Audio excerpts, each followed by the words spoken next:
Your new credit card, wireless, the internet, your cell phone. Cryptography is everywhere, protecting information from prying eyes, criminals, the government. You might use it without even knowing it.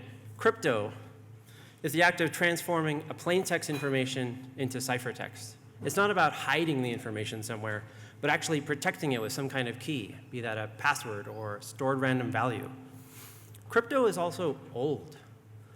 One of the first methods was used by the Romans, shifting the starting letter of the alphabet a given amount. This is now what we call a Caesar shift.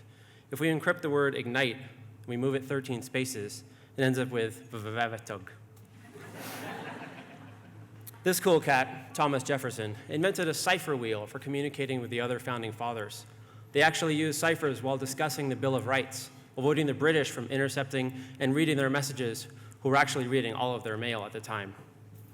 The Zimmermann telegram, sent from Germany to Mexico, proposed an alliance, discussed the launching of a major submarine warfare campaign. When it was intercepted and later decrypted, it actually was a major driver for committing the US to enter World War I. World War II introduced many new technologies, and the German Enigma pushed the boundaries of cryptography. Those who've seen The Imitation Game may remember the movie depicting Alan Turing and the effort to break the encryption.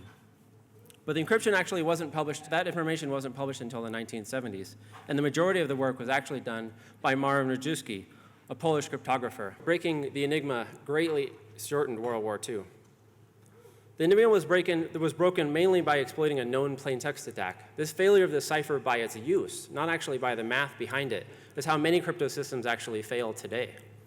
Breaking Enigma, as many historians think, shortened World War II. Project Shamrock started in 1939 as telegram interception, which mutated into Project Minaret, which was warrantless surveillance and with no judicial oversight of thousands of US citizens. In the 70s and the 80s, modern computing revolutionized cryptography, just as it did everything else. When the modern computer became more and more popular, cryptography was actually classified as a munition. This prevented the export or sale of cryptography outside of the US, which used more than weak 40-bit ciphers. When PGP encryption came out, author Phil Zimmermann attempted to bypass this restriction by actually printing the source code of the program in a book, using First Amendment rights for protection. In 1996, the regulations were finally relaxed. However, years of substandard encryption, forced or indirectly supported by many products and systems, continues to create issues to this very day in the software that we use all the time. Now, the NSA spends millions of dollars covertly and sovertly influencing encryption products and systems in order to weaken them. This risk for US consumers and companies is unacceptable. So why should you care about encryption?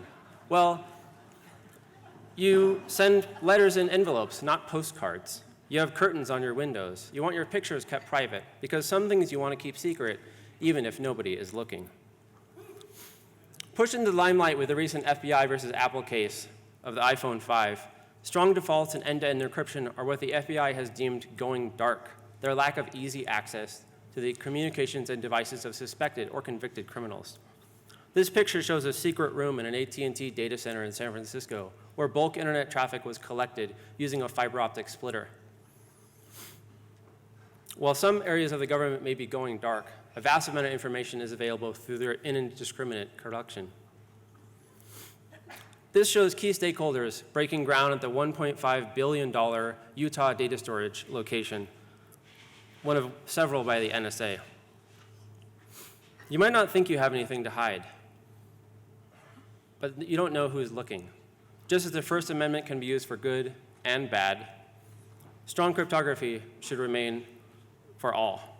And it's not all doom and gloom. WhatsApp, iMessage, Facebook Messenger, and Signal all offer strong end-to-end encryption now, where from your phone to the destination phone, the traffic is authenticated and encrypted.